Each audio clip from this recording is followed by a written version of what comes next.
Иако се очекуваше со сослушување на преостанатите неколку сведоци и со читањето на писмените докази да заврши главниот претрес против поранешните први луѓе на Кочанската полициска станица, тој е одложен за уште 1 месец. Со тоа, судскиот процес против екс-командирот Ванчо Тодоровски и неговиот заменик Санде Стојменов ќе се одолговлечи на близу 1,5 година од започнувањето.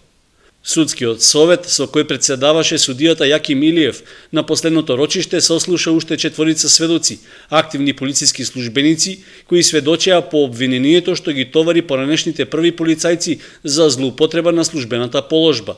Според обвинителниот акт, тие им сугерирале на своите подредени како да постапуваат во случаи кога имало поплаки од граѓаните, односно дали да поднесуваат писмени предупредувања или соодветни пријави. Сведоците рекоа дека немале сугестии од Тодоровски и Стојменов како да реагираат во случаите кога постапувале по одредени поплаки, односно според своја проценка издавале писмени предупредувања против прекршителите. Со оглед дека сослушувањето на предложените сведоци од обвинителството е исцрпено, се очекуваше главниот судски претрес да продолжи со читањето на писмените докази против обвинетите.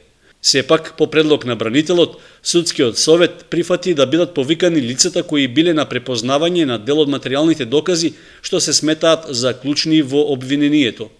Со тоа, наместо да преостане уште завршниот збор на претресот и изрекувањето на пресудата, тоа ќе се пролонгира за уште извесен период. Со оглед на зафатеноста на термините во судот, продолжението на претресот е закажано за почетокот на мај.